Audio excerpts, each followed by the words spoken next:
story of some real villainy and some real danger to democracy, but also of real heroism and commitment to American democratic freedom. And with democracy under attack all over the world, like with Putin invading Ukraine, and the Ukrainian people standing up for their democratic freedom, and tyrants and autocrats on the march everywhere, it's good to know that we have a strong, resurgent democratic spirit in America.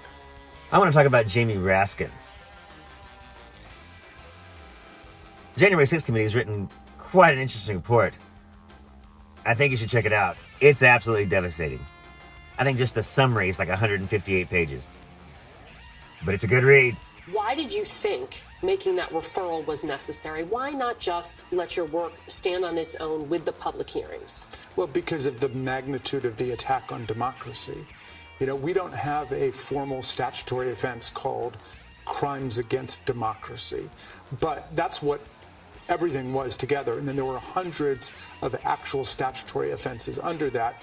And we identified four. There was a deliberate attempt by Donald Trump to interfere and obstruct and impede a federal proceeding. That was the whole plan. Stop the steal, meaning go in there and blockade the House and the Senate and the vice president from doing their job. It was an attempt to defraud the United States. There was a conspiracy to defraud the United States to exchange an honest-to-goodness presidential election for a counterfeit election, complete with fake electors and forcible violence being used to overthrow the process. It involved the introduction of false statements, these fake electors that were put in, and finally, there was aiding and abetting an insurrection, giving aid and comfort to insurrectionists. That's an old crime in America. Our Constitution repeatedly opposes insurrection and condemns it. And of course, we thought we had solved that problem in the Civil War. But that statute that we refer to there was passed after the Civil War to make sure that people who incite insurrection and aid and abet it and give aid and comfort to the insurrectionists by saying things like, I love you, you're very special, those people are guilty of an offense against the United States, even if you're president when you do it. Why offer criminal referrals? Because we know what happens when no criminal referrals are offered. Bob Mueller didn't offer any referrals, and Donald Trump walked. And he was guilty. In a democracy, the people have the right to the truth. And so our bipartisan panel, with overwhelmingly Republican witnesses coming to testify, has laid out the truth the best that we could find it. It's not been contradicted or undermined in any way that I'm aware of. And we're turning it over to the people, and we're turning it over to the Department of Justice. And at that point, your point is correct. It's up to them. And it should operate like that. Congress doesn't prosecute, but like everybody else, if we're aware of offenses, we've got to turn that evidence over to people who are prosecuted. How do you actually, assert that it was almost democracy that was lost at that moment? Well, in our report, we lay out every element of the plan, including going to the legislatures to try to get them to nullify the popular vote and pass new statutes that would just appoint Trump's electors. That failed.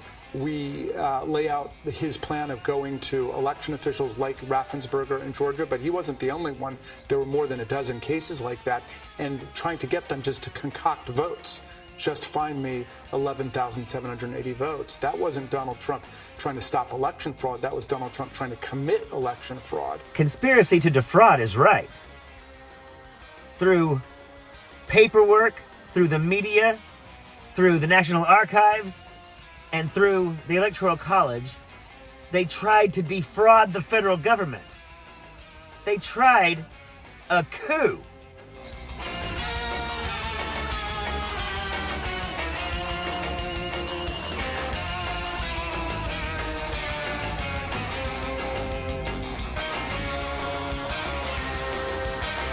It's the fact that he said these are very special people is a crime. Offering aid and comfort to an insurrectionist is a crime. And for 150 years, it has been illegal to do so. And it is disqualifying if you provide aid and comfort to an insurrectionist, you yourself can never serve office. About the future, because the political scientists and the historians tell us that the best sign of a successful coup coming is a recently failed coup where the coup plotters get to diagram the weaknesses in the existing structure, and they're emboldened if they're not held accountable for what they did. I know Mike Pence said that it would be divisive for the government to prosecute the case. That's not the test for whether or not prosecutors prosecute a case. The test is whether there was a crime committed. It's the facts and the law. So Republicans think that it's divisive to prosecute Donald Trump. Is that the new standard? All you Republicans out there that, think I'm a hack and, whatever else, you tell me so every day in the comments. Tell me this. Should we really not prosecute people because they're popular? We have a vote every time we're going to prosecute somebody for committing crimes? What about Michael Jackson? Should we have not prosecuted him because, it was divisive? How about O.J. Simpson? That was pretty divisive. Should he have not been prosecuted because it's divisive? Mike Pence is a hypocrite. And Republicans are hypocrites. And you'll know they are because there's not going to be any comments on this video. I'll bet no one says a word because they can't defend that. Now, there might be some people who try to make a comment, but then immediately realized how racist and stupid it was, and they'll erase it themselves. But I swear to you, I won't erase it. Let's see what you got. I mean, you could just as well say it will be divisive not to hold a president accountable who's guilty for offenses. But in any event, it's not part of the calculus. An attempted coup is still a coup. You can't walk into a bank, stick a note across the table saying you better give me all your money, and then walk out without the money and say, hey, I didn't break any laws. I didn't rob the bank. No, you tried to rob the bank. That's illegal. An attempted coup is still a coup. It's just a failed coup. And there's nothing more dangerous than a failed coup. Because now, they know where the fuck-ups were.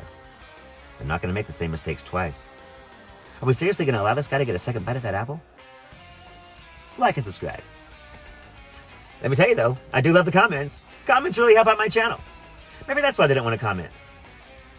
Is it because they're afraid they're going to help out my channel? Or is it because they're afraid of my answer? It's hard to say.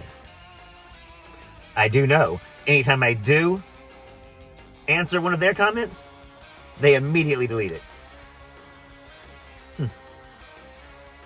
Must have been too divisive. Y'all take it easy. I'm Zachariah, Lone Star Liberal.